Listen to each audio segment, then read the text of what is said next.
2026-yil avgust holatiga ko'ra sizlarni oddiy davernis, generalniy davernis, переоформление narxi va yangi davlat raqam belgisi olish narxlari bilan birma-bir tanishtirib o'taman. Undan oldin albatta videoga like bosish, YouTube sahifamga obuna bo'lish yodingizdan chiqmasin. Instagramga ham obuna bo'laman deydigan bo'lsanglar, marhamat, videoni описаниесida turibdi, o'tib bemalol obuna bo'lib qo'yishinglar mumkin. Bundan oldin men mart oyida bu haqida video qilgan ekanman.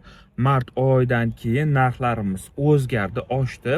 Hozirgi paytda bazaviy hisoblash miqdori 412 ming so'mni tashkil etadi. Sentyabrdan, ya'ni 1-sentyabrdan boshlab 420 ming so'm bo'ladi va yana narxlar o'zgaradi. Bunga tayyor turing.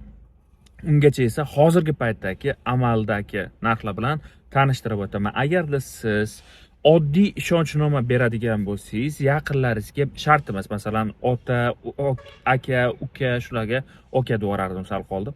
Shularga shart emas, shunchaki sug'urtaga kirgizib qo'yasiz. Agarda do'stingizga, tanishingizga bermoqchi bo'lsangiz, my.gov.uz orqali rasmiylashtirishni maslahat beraman, sababi ancha arzon va oson bo'ladi.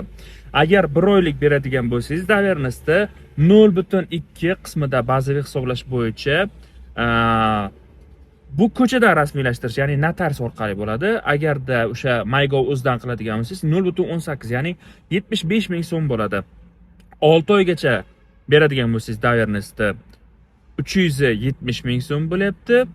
Agarda 3 yilgacha beraman deydigan bo'lsangiz 741 ming so'm bo'lyapti. Hozirgi paytda oddiy ishonchnoma, ya'ni sotish huquqiga ega bo'lmagan ishonchnoma hisoblanadi.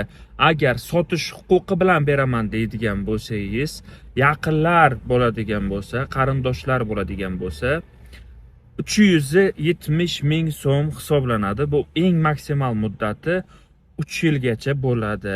Agar boshqa shaxslarga beradigan bo'lsangiz, sotish huquqi bilan 988 ming 800 so'm, deyarli 1 million so'mga yaqin bo'lyapti. Mayda-chuyda summalarida oz-moz tafovut qilishi mumkin, lekin katta farq bo'lmaydi. Endi переоформление narxi qancha deydigan bo'lsangiz, hozirgi paytda umumiy hisobi 1 million 400 ming so'mga yaqin bo'lyapti. 1 million 400 mingdan 100 ming 200 ming farq qilishi mumkin qo'shimcha xizmatlar hisobiga, ya'ni taxt tekshirish, onlayn konferensiya orqali rasmiylashtirish va hokazo shunaqa narsalar bilan maksimum 1,5 million so'm bo'lyapti. Notarial o'zizga mashinani переоформление qilish. Avtosalondan olib chiqqan paytda mashina переоформление qilinmaydi. Faqatgina bozordan olganingizda переоформление qilib olasiz. Endi GAI xarajatlariga to'xtalib o'tamiz. Texpasport olaman deydigan bo'lsangiz, yangi mashinaga 288 ming 400 so'm, yangi davlat raqam belgisini berish 2 million 266 ming so'm va ariza xarajatlari bilan, qo'shimcha xarajatlar bilan 5,5 million so'm atrofida chiqyapti. Yaxlitlab aytayapman, yana bir marta aytib o'tib ketaman. Yaxlitlab aytayapman, 100 ming 200 ming so'm qo'shimcha xizmatlar evaziga farq qilishi mumkin. Umumiy hisobda narx-navolar shunaqa. Agarda siz bozordan mashina oladigan bo'lsangiz, переоформление va yangi nomer olishingiz bilan jami 7 million so'mga yaqin xarajat qilasiz. Avtosalondan olib chiqqan bo'lsangiz 5,5 million so'mlarga nomer olasiz va 150 ming 200 ming atrofida sug'urta qilishingiz kerak bo'ladi.